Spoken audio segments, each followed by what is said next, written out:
చేసిన పని ఏమైనా ఉన్నదా బూతులు తప్ప? మా సీనన్న చెప్పినట్టు, మా కమలాకర్ అన్న చెప్పినట్టు నీ కళ్ళ గుడ్లు ఉడవిక్తా, గోటీలాడతా, నీ పేగులు వీక్తా, మెడలేసుకొని తిరుగుతా, నిన్ను చింతపండు వ్యక్తి తొక్కినట్టు దొక్కుతా. గివి తప్ప ఒక్కటన్నా పనికొచ్చే పని చేసిండా? బూతుల సీఎం, రైతుల సీఎం కేసీఆర్ అయితే బూతుల సీఎం రేవంత్ రెడ్డి అయింది. అవునా కాదా? ఇలా ఆయన మూసీ మీద మాట్లాడతాడు. మొన్న పాదయాత్ర చేసిండు మూసీ మీద పాదయాత్ర చేసి ఆయన అంటాడు, ఇది ట్రైలరే. నేను చెప్తున్నా, ఇవాళ మా డాక్టర్ సంజయ్ పాదయాత్ర ట్రైలర్ మాత్రమే. రేపు ముంగటున్నది 70mm సినిమా. రేవంత్ రెడ్డి జాగ్రత్త అని చెప్పి నేను హెచ్చరిస్తా ఉన్నా. ఇవాళ 25 కిలోమీటర్లతో ట్రైలర్ స్టార్ట్ అయింది. జగిత్యాలంటేనే ఇది పోరాటాల కిల్లా, ఉద్యమాల కిల్లా. ఆనాటి నుంచి నేటి వరకు జగిత్యాలంటే జగిత్యాల జైత్రయాత్ర అందరికీ గుర్తే ఉంటది. ఇవాళ జగిత్యాల్లో మా సంజయ్ శంఖం పూరించిండు మిస్టర్ రేవంత్ రెడ్డి. ఇప్పటికైనా కళ్ళు లేరు. నువ్వు గాలి మోటార్ల తిరుగుడు కాదు, భూమి మీద దిగిరా. నువ్వు నీ మంత్రులు గాలి మోటార్ల తిరుగుడు బంద్ చేసి భూమి మీదకి వచ్చి కళ్ళాలు తిరుగుండ్రి. రైతుల వడ్లు కొంటున్నా లేదా చూడు. ఈ జనగామ, మెట్పల్లి, మా ధర్మపురి, మా చొప్పదండిలో ఎక్కడన్నా ఒక్క క్వింటాల్ సన్నవడ్లు కొన్నరా? ఒక్క క్వింటాల్ సన్నవడ్లు కొన్నరా? ఒక్క రైతుకు బోనస్ వచ్చిందా? ఆడ హైదరాబాద్ లో కూర్చొని మాటలు మాట్లాడుతుండ్రు. నీకు చేతనైతే రండి, భూమి మీదకి రండి. ఇవాళ రైతులు ఏమంటున్నారు? రైతులు ముఖ్యమంత్రిని అడుగుతున్నారు, ఓ రేవంత్ అన్న, మా లారీలు, మా వడ్లను లేపని అడుగుతున్నారు, లారీ లోడ్ ఎత్తుమని అడుగుతున్నారు, కాంటా ఎత్తుమని అడుగుతున్నారు.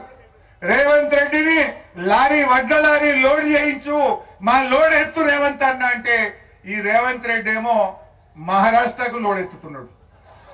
ఏం లోడ్ ఎత్తుతున్నాడు? వడ్ల లోడ్ ఎత్తుతున్నాడు, డబ్బు మూటల లోడ్లు ఎత్తుతున్నాడు. మహారాష్ట్రకు డబ్బు మూటల లోడ్లు ఎత్తే పనిలో రేవంత్ రెడ్డి బిజీగా ఉన్నాడు. రైతుల వడ్ల లోడ్ ఎత్తే ఓపిక గాని తీరిక ఇయ్యాల రేవంత్ రెడ్డికి లేకుండా పోయింది. ఆయన పని ఏమైనా మాట్లాడితే తిట్లే. మొన్న మూసీలో పాదయాత్ర చేసిండు. ఏడ చేయాల పాదయాత్ర? ఇండ్లు కూలింది ఎక్కడా? కడుపు మండింది ఎక్కడా? నువ్వు యాత్ర చేసింది ఎక్కడా? దమ్ముంటే నల్లకుంటల చేయి, ఇండ్లు కూలిన చోట పాదయాత్ర చేయి, మేము వస్తాం, రెడీగా ఉండమని చెప్పినాం. తలకాయ ఇసిపెట్టిండు, తోకకాడ స్టార్ట్ చేసిండు. ఇలా ఆయన నోరు ఎట్ట అంటే మూసీ కంపు కంటే రేవంత్ రెడ్డి నోటి కంపు ఎక్కువైపోయింది. రోజు మూసీ కంపు కంటే రేవంత్ రెడ్డి నోటి కంపు ఎక్కువైపోయింది. అంతే తప్ప నువ్వు చేసే పని ఒక్కటి కూడా లేదు. ఆలోచించండి. ఇలా రుణమాఫీ పొద్దున నేను వేములవాడ రాజన్న దగ్గర పోయి ఇచ్చిన. రాంగ వేములవాడ లాగి మా లక్ష్మీనరసింహారావు గారు దేవుని దగ్గర తీసుకుపోయి దర్శనం చేపిస్తే ఇంత భోజనం పెట్టి పంపిండి. ఆ దేవుడికి మొక్కొచ్చిన. ఇప్పుడే వేములవాడ రాజన్నకు మొక్కిన. ఇగో ఇక్కడి నుంచే ధర్మపురి లక్ష్మీ నరసింహన్నను మొక్కుతున్నా, కొండగట్టు అంజన్నను మొక్కుతున్నా, కోటిలింగాల శివన్నను కూడా మొక్కుతున్నా. దేవుడా, ఈ రేవంత్ రెడ్డికి కనునిప్పు కలిగించు. జనరల్ గా ఒక సామెత ఉంటది మన ఊర్లలో, పాలకుడే పాపం చేస్తే ఆ రాజ్యానికి అరిష్టం వస్తుందట. మరి ఆ రాష్ట్రానికి ముఖ్యమంత్రి రేవంత్ రెడ్డి ఆ దేవుని మీదనే ఒట్టు పెట్టి మాట తప్పిండు కదా. అందుకే వేములవాడ రాజన్నను మొక్కినా, ఇక్కడి నుంచే మా లక్ష్మీనరసింహస్వామిని, మా అంజన్నను మొక్కుతున్నా, మా శివన్నను మొక్కుతున్నా. ఈ పాపాత్ముని రేవంత్ రెడ్డిని క్షమించండి, ఈ ప్రజల్ని, రైతుల్ని కాపాడండి అని చెప్పి మొక్తా ఉన్నా నేను.